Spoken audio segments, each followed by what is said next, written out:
My name is Everly Vance. I'm 24, and 3 months ago, I stood in a Tennessee courtroom, holding a hospital growth chart, to prove that the woman who raised me had been quietly killing me for 3 years, disguised as motherhood. But this doesn't start there. It starts 9 years earlier, in a middle school gymnasium in Briar Hollow, Tennessee. With 280 people watching Mac collapse in a yellow dress that used to fit me at Thanksgiving, the lights buzzed at a frequency that made my teeth ache. I was walking toward a podium to accept the Cumberland Valley Youth Achievement Award for a science project on water filtration. My legs didn't feel like mine. And this year's honoree is Everly Vance, the principal said. And the room clapped, and I smiled the smile I'd rehearsed in the mirror. A mask stretched so thin over 3 years it had started to feel structural. I made it 3 steps before my knees buckled. Someone gasped. Then several someones. Everly, my father's voice cracked, sharper than I'd ever heard it, and he was already moving. For one strange second, I watched him actually see me. My mother got there first.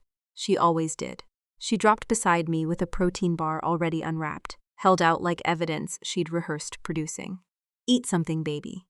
"Please," she said, loud enough for the back row, and pressed it toward my mouth, while 280 people watched a mother beg her daughter to live.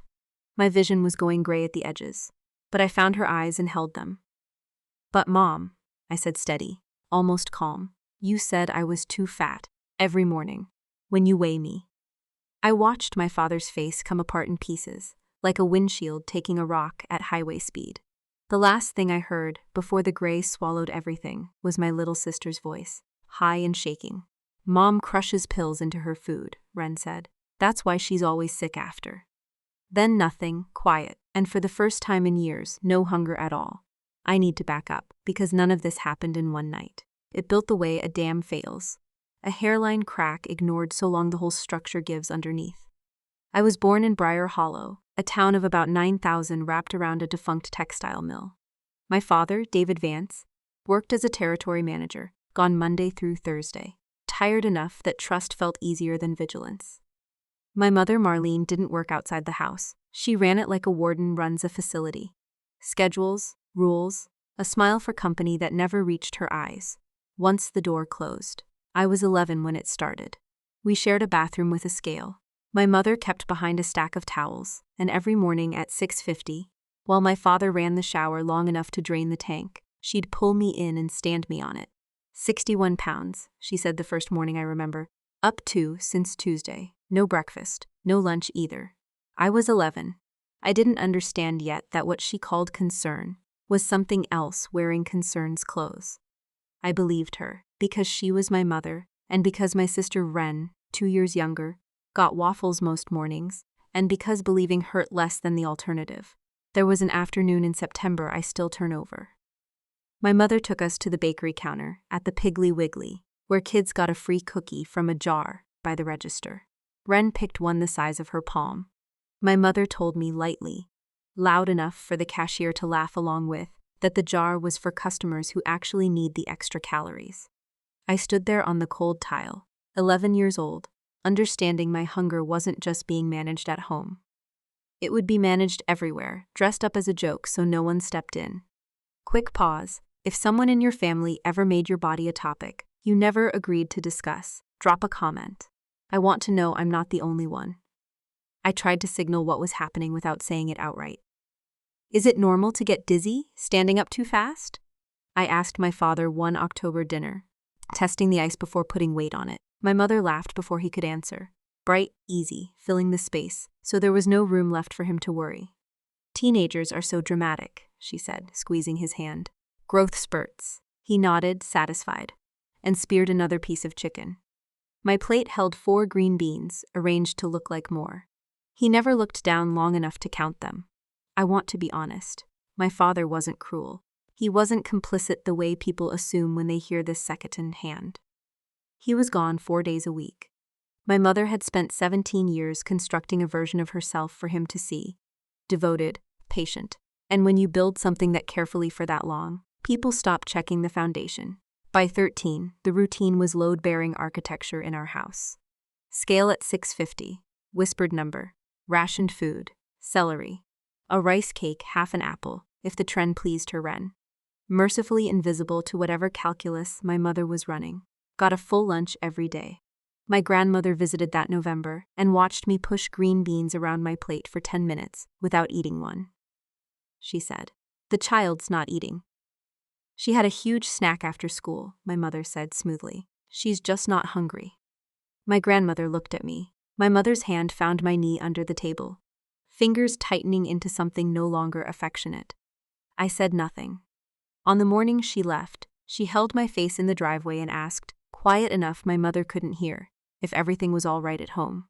"Yes," I said, too fast because I'd already learned the truth had a price I wasn't allowed to pay in front of witnesses. "Call me if you ever need to," she said. "Anytime." I never called. I didn't have the words yet. She died 18 months later, never knowing what her silence in that driveway had cost me. There was a girl at school, my best friend since 3rd grade, Jade Okafor, who noticed things faster than any adult managed to. She started saving half her lunch for me, sliding a folded napkin across the cafeteria table like it was nothing. My mother found out the way she found out about everything, and told me I wasn't allowed to sit with Jade anymore, framed as concern about better influences. I understand now that losing her wasn't an accident. It was removal, executed with the same precision my mother applied to everything. By winter, my hair was coming out in the shower in amounts that should have alarmed anyone paying attention. I fainted in the hallway outside English class in February. "Has this happened before?" the nurse asked, pen ready. "No," I lied, because my mother had drilled the answer into me the way other mothers drill stranger danger. If you're still with me, comment "seen" below, because that's what this story is really about. Being seen, finally, by the wrong room full of strangers, because the right people never looked closely enough. My punishment for fainting was watching my family eat a pizza. I wasn't permitted to touch. My father ate 3 pieces and talked about an account he'd closed in Nashville. My mother watched me not eat with an expression I can only call satisfaction. That was the night I stopped fighting her. The next morning, I looked in the mirror and, for the first time, saw exactly what she'd spent 2 years describing. Not a girl, a problem. "You're right," I told her at breakfast, staring at the rice cake meant for me. "I don't deserve to eat." Something shifted in her face. For one disorienting second, I saw fear instead of satisfaction. "Maybe just a quarter of an apple," she said, already cutting one, her hands moving faster than her composure. I understand now what I couldn't then. My mother's control required equilibrium. She needed me diminished, not gone. A daughter who died wasn't a project anymore. She was a liability. My father noticed that night, the first real crack in 3 years of not noticing. He came home to find my plate empty. "Where's her dinner?" he asked. "Not hungry," I said flatly.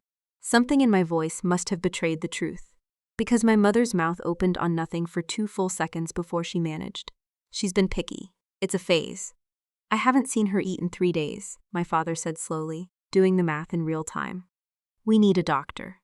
For one bright, terrifying second, I let myself believe this was the night it would end. It wasn't, but it was the first hairline crack in a dam that had 3 more years to hold, and I was about to become the one person in that house quietly, secretly building the case that would finally bring it down. The 4 days between "we need a doctor" and my mother talking him back down were the longest of my life up to that point. Though I didn't know yet how many longer stretches were coming. She did it in a single evening, the way she did everything. Quietly, methodically. With a script she must have rehearsed in the bathroom mirror, the way I rehearsed my awards ceremony smile. "You're never even home to see the full picture," she told him, voice cracking on exactly the right word. "So now you don't trust me, I'm her mother." By the time she finished, my father had convinced himself that what he'd watched with his own eyes, his daughter's knees, giving out in the kitchen, was less alarming than it had looked in the moment.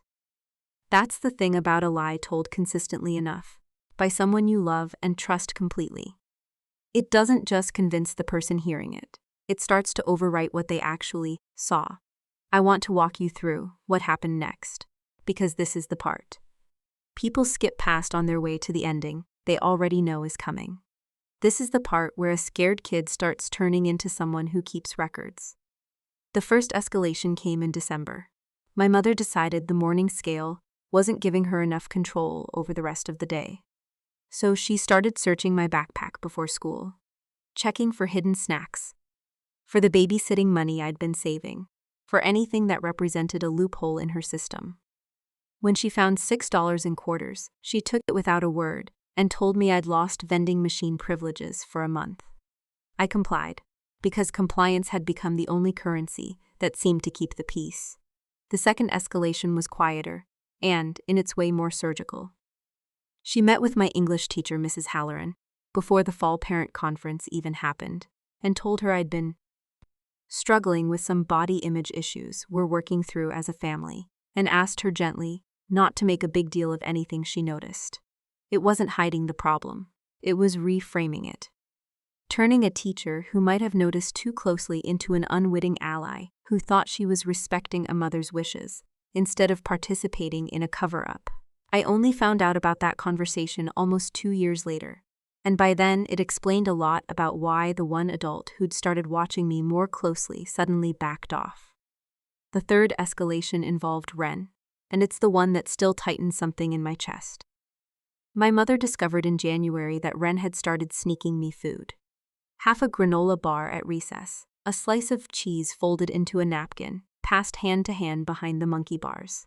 She caught her on a Tuesday and pulled her into the bathroom that night. I stood outside the door and listened to my mother tell my 10-year-old sister that if she kept sabotaging me, it would be entirely her fault if something happened to me. Ren was 10. She believed her. She stopped passing me food, not because she wanted to, but because our mother had weaponized her love for me against both of us at once. Quick pause. If you've ever watched a sibling get turned into a lookout for something they didn't understand yet, drop a comment. This part's for them too. The fourth thing I didn't understand until much later. On the rare nights my mother allowed me a full plate, usually when my father was watching closely enough that an empty one would trigger a fight she didn't want. I'd feel violently sick within the hour. I assumed it was my body rejecting food after being starved of it for so long. I didn't know, not for a long time, that Ren, frightened into it, had been told to crush pills into whatever I was given to eat. By then I'd started doing something I didn't fully understand the value of yet. I'd started writing things down. It began small, a spiral notebook I kept in the bottom of my backpack, wedged under a folder of homework nobody checked. At first it wasn't even about proving anything. It was just a place to put the numbers so they'd stop rattling around loose in my head. 61 on a Tuesday, 59, the following Monday. The date of the pizza I wasn't allowed to touch. The date my grandmother asked if everything was all right, and I said yes too fast. I wrote down what I ate, when I ate it, and what happened afterward. I wrote down what Ren told me, in her careful 8-year-old handwriting, when she still spoke to me in more than whispers, about what our mother said to her in the bathroom that Tuesday night. I didn't know yet that this was evidence. I only knew that writing it down made the days feel less like they were happening to someone else, someone borrowed, and more like they were happening to me, which somehow made them easier to survive. I found my mother's own notebook by accident in March, looking for a hair tie in her nightstand drawer.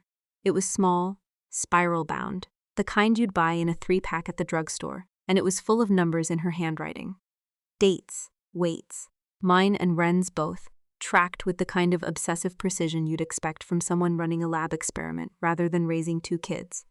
Ren's entries were sparse, almost an afterthought.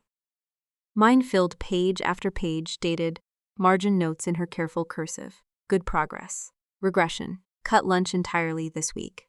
Reward. Half apple. I put it back exactly where I found it and said nothing.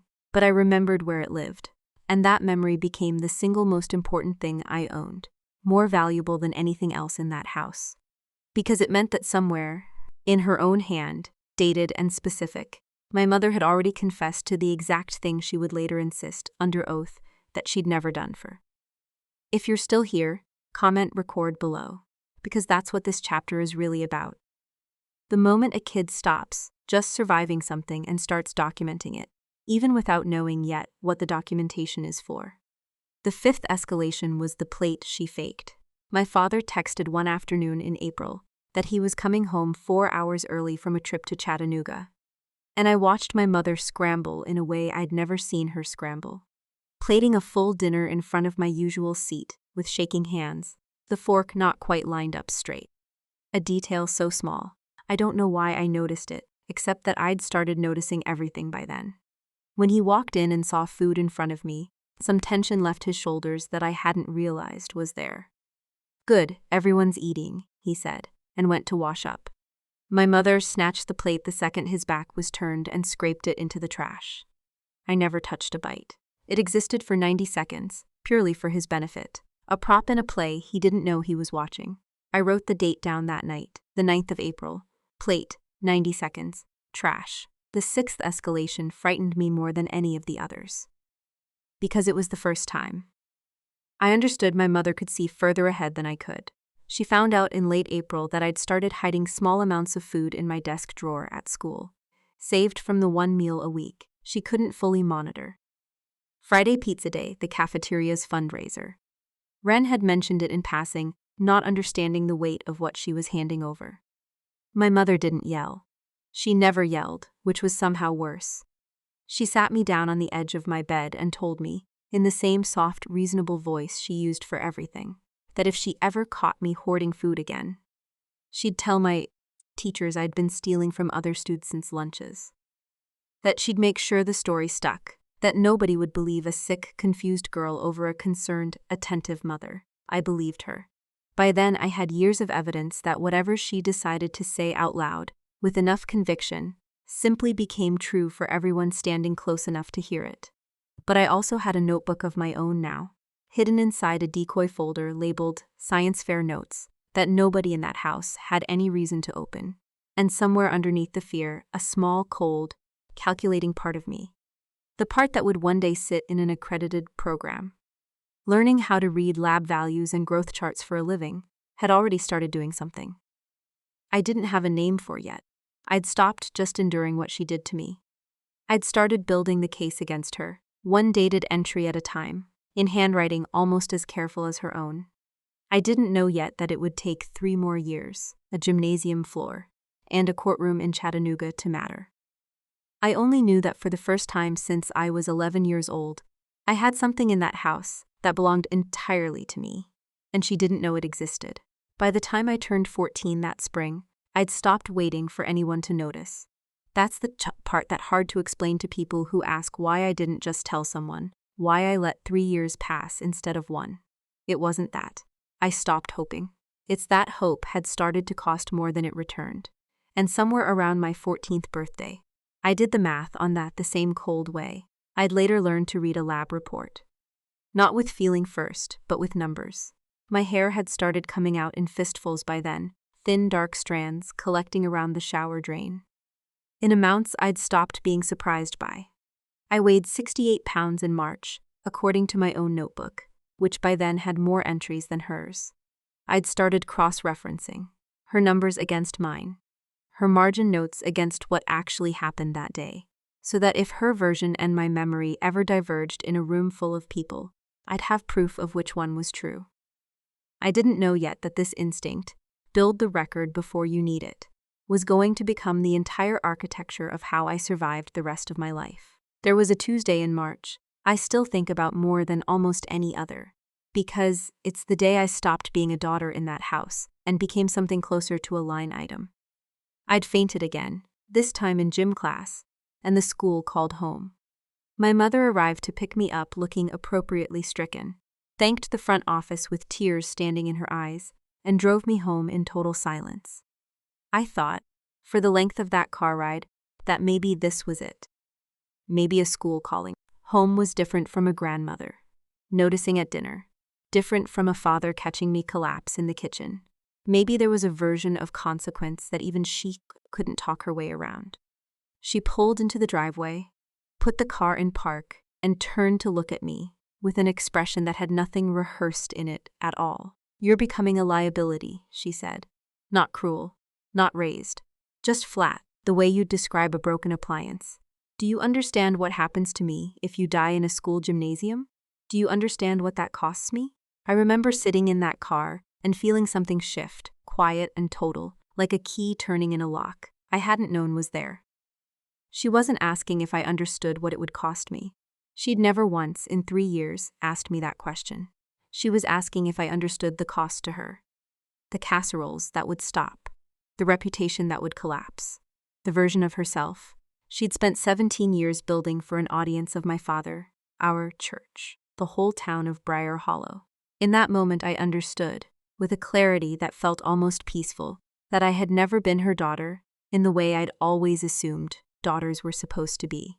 I was infrastructure. A load-bearing wall in a house she'd built for other people to admire. And infrastructure doesn't get protected because it's loved. It gets protected because it's expensive to replace. Quick pause. If you've ever realized the people who were supposed to protect you were actually just protecting their own image, comment infrastructure below. I promise you're not the only one who's felt like a line item in someone else's ledger. I started calculating after that, not planning revenge. I want to be honest about that, because it wasn't that simple, not at 14, not with my body failing the way it was failing. I started calculating survival the way you'd calculate a structural load. What could I remove from the equation? What I could still control? What evidence I needed, if this ever ended somewhere with witnesses who weren't already loyal to her? The notebook grew that spring. I added a new section, a timeline dated, cross-referenced against my mother's own handwriting, where I could compare entries. I wrote down the exact words she used, because I'd learned by then that her precision was also her weakness. She never improvised a lie. She built the same 3 or 4 justifications and rotated them depending on the audience. She's picky. It's a phase. She had a big snack after school, and once I started writing them down side by side dated, I could see the pattern the way you'd see a fault line on a survey map. It wasn't concern. It was a script, reused so consistently. It had started to repeat itself word for word across a 2-year span.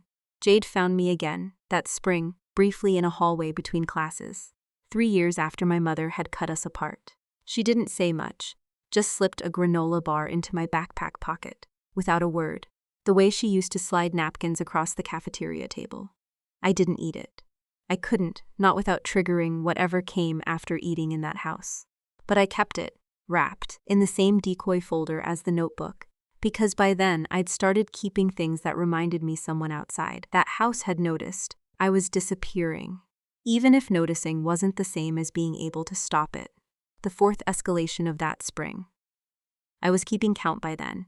The way you'd track vital signs came in April, 3 weeks before the award ceremony. My mother had discovered, through Ren, that I'd started saving food in my desk at school, and she sat me down on the edge of my bed and told me in that same soft, reasonable voice exactly what she'd tell my teachers if she ever caught me hoarding again.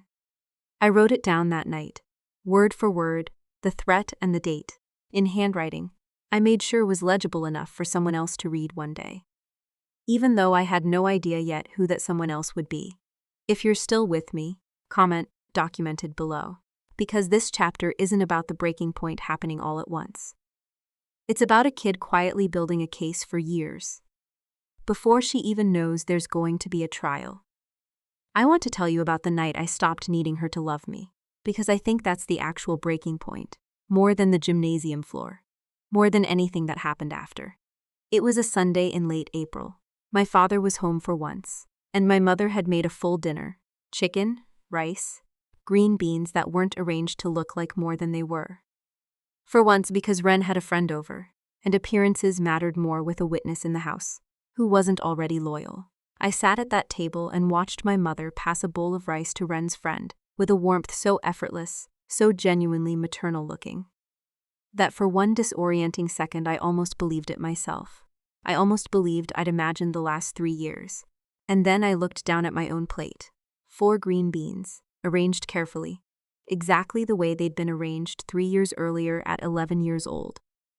And I understood that nothing about this had ever been about me becoming thinner or healthier or better. It had always, only, been about maintaining a specific quantity of control over a system she'd built and needed to keep running smoothly. I wasn't a daughter she was failing to see clearly. I was a variable she was managing. I stopped looking for the moment she'd finally notice me the way I wanted to be noticed. I started looking, instead, For the moment, I'd have enough evidence and enough of an audience that her version of events would finally have to compete with mine in a room she couldn't control. That moment came 3 weeks later, in a gymnasium, in a yellow dress, in front of 280 people who had no idea they were about to become the first witnesses. My mother had never gotten the chance to script in advance. I didn't plan to collapse. I want to be clear about that. Nobody plans their own body finally giving out after 3 years of starvation, 3 years of pills crushed into food by a frightened little sister, 3 years of a scale hidden behind bathroom towels. But some small calculating part of me, the part that had been building a case since I was 13 years old, with a notebook hidden in a decoy folder, understood the moment I hit that gym floor that this was the audience I'd been waiting for without letting myself admit it. 300 witnesses. A father finally close enough to see. A sister finally out of range of the bathroom door, where threats got made in whispers. I looked up at my mother from the floor. Granola bar pressed toward my mouth for an audience that had never seen her perform this particular routine before, and for the first time in 3 years, I understood that I finally had something she didn't. A room full of people she hadn't gotten to prepare in advance, and a notebook at home, in a decoy folder labeled Science Fair Notes, that was about to matter more than anything either of us had said out loud in years. "But Mom," I said, "you said I was too fat every morning when you weigh me." I watched her spend 3 years of careful architecture collapse in real time, on a gym floor in front of the one audience she'd never learned how to script. I woke up 2 days later in a room at Erlanger Medical Center, with tubes running into the back of my hand, and my father slumped in a vinyl chair, clutching a clipboard like it might steady him. 66 pounds, he kept saying, to no one, to the ceiling. My daughter weighs 66 pounds, and I ate dinner across from her every single night. Dr. Whitfield, the attending, had a low, even voice that never wavered no matter what she was saying. "Mr. Vance, your daughter has been systematically malnourished for approximately 3 years. Her heart is showing signs of chronic strain. Her bone density is consistent with a woman in her 70s. 48 more hours without intervention, and we'd be having a very different conversation." I watched 3 years of small, easy assumptions collapse across my father's face into something that looked like actual grief. The specific kind that comes from realizing you were present for a catastrophe and mistook it for an ordinary Tuesday. My mother made her first move, standing near the door. A hospital security guard positioned close enough that even drugged and exhausted, I understood someone had already flagged her as a risk. "He made me do it," she said, steady, that same practiced grief in her voice. I'd watched her deploy 1,000 times across our dinner table. "He's obsessed with thin daughters. Ask anyone who's known him." I was trying to protect her from something was worse. It was, I have to admit even now, a brilliant lie. It required no proof. Only doubt, and doubt is cheap to manufacture in a room full of exhausted professionals, trained to withhold judgment until the paperwork catches up. They removed my father from the house that night, pending an investigation neither of us had asked for. And I lay there with wires taped to my chest, understanding with a clarity that felt almost peaceful that surviving wasn't the finish line I'd thought it was. My mother's story was smooth enough to plant real doubt in trained professionals. Ren was still too frightened to say more than what had already torn out of her on a gym floor in a moment of pure panic. I made myself a promise in that bed. This wasn't about surviving anymore.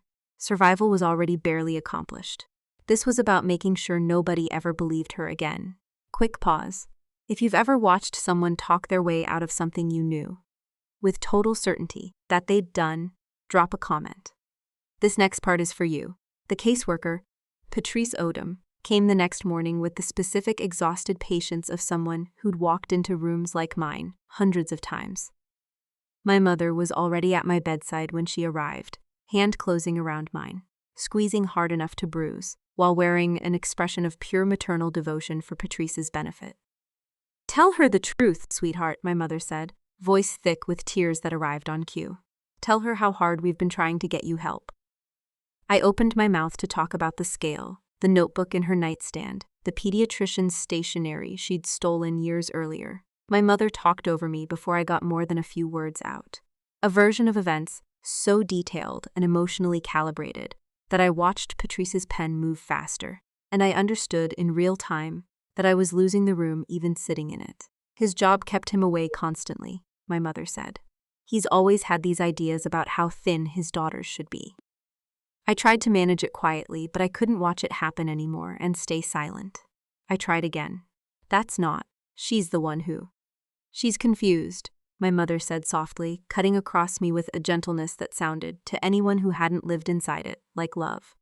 The malnutrition affects the brain. She's not always clear on what happened versus what she's afraid happened. I watched doubt take root behind Patrice's eyes and grow with every sentence, fed by nothing but confidence and volume, and the simple, terrible fact that a calm, credible woman crying real tears is one of the most persuasive things a person can put in front of a stranger. Before Patrice left that first day, she crouched beside my bed, close enough to eye level, quiet enough that my mother arguing with a nurse in the hallway couldn't hear. Is there anything you want to tell me that you didn't get to say in there? I thought about the notebook in the nightstand drawer, 3 years of numbers in her own handwriting. Ask my mother where she keeps her nightstand notebook, I said. Patrice wrote it down without a single follow-up question. The way a good investigator does when she recognizes a lead worth protecting. The investigation stalled for almost 3 weeks. My father stayed at a Holiday Inn off the interstate, supervised visits only, while my mother remained in the house with Ren and painted herself to anyone who'd listen as a woman under siege. Casseroles arrived. People told her she was so strong. The break came from a place I hadn't expected.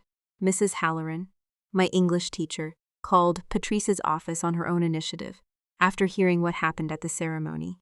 She described the conversation my mother had preemptively initiated months earlier. Don't make a big deal out of anything you notice. At the time, Mrs. Halloran had thought nothing of it. Laid alongside everything else, it read like a woman building herself an alibi. Months in advance, then Ren talked. Not at the hospital, where fear and noise and our mother's presence had combined to keep her silent again.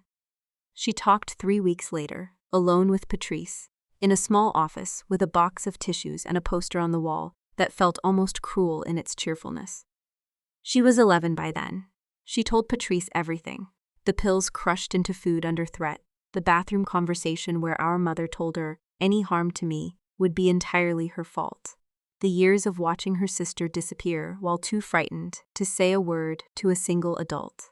I got the notebook to Patrice myself, once I was well enough for a supervised visit at the house. I told her exactly where to look.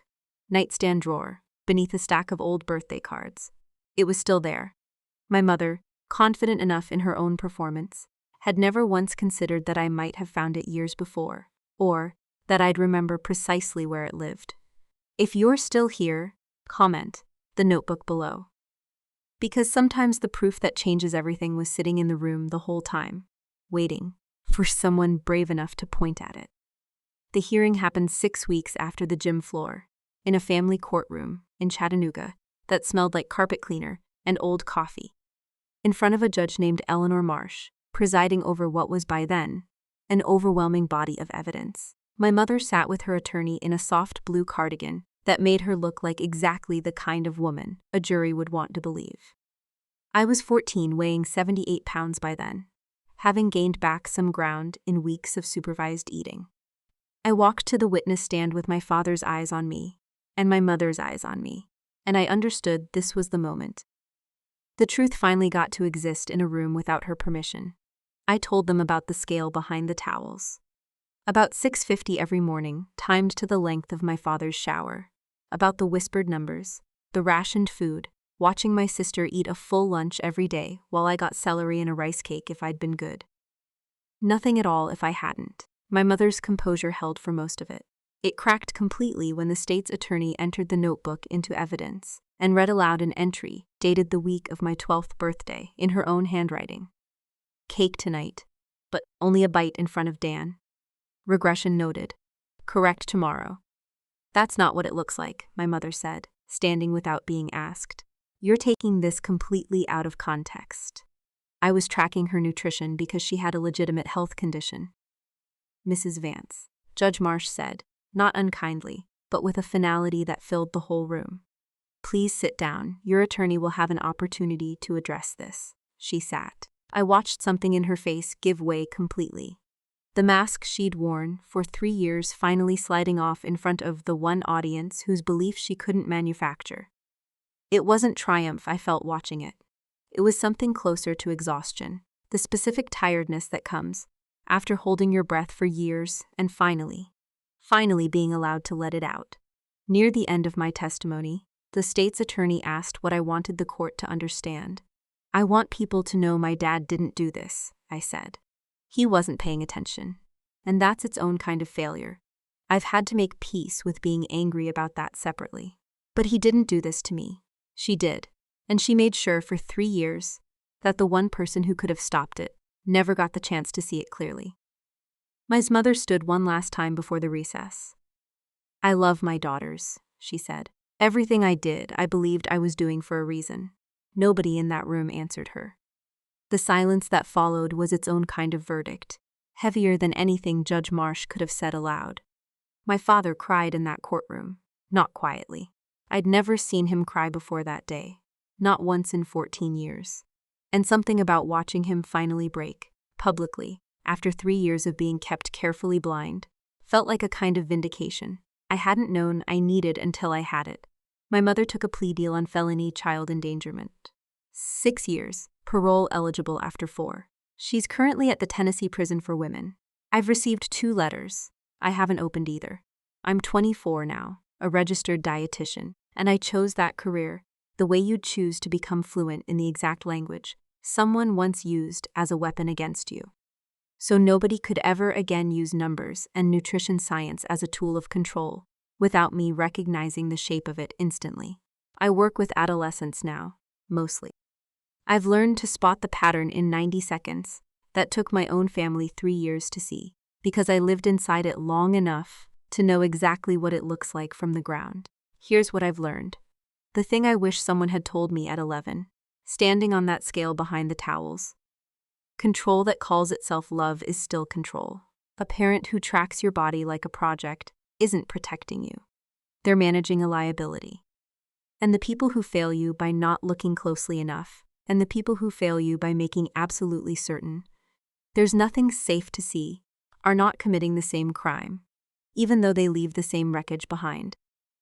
Learning to hold both of those truths at once, without letting either one cancel the other out, is the only way I found to actually move forward, instead of standing still in the wreckage, waiting for an apology big enough to cover everything that was lost. I have a father who checks my plate now, every single night, not performing vigilance for an audience, but because watching has simply become who he is. I have a sister who no longer carries secrets alone in the dark. Most days that's enough to build a life around. Not a perfect one, just a real one, finally, with nothing hidden behind the towels in the closet anymore. If this story hits something in you, if you've ever been managed instead of loved, tracked instead of trusted, you're not alone, and you're not the only one still learning how to tell the difference. Subscribe to Shadow Drama Stories for more true-to-life family reckonings, like this one, and drop a comment below with the moment you finally stopped looking for someone else's permission to believe your own truth.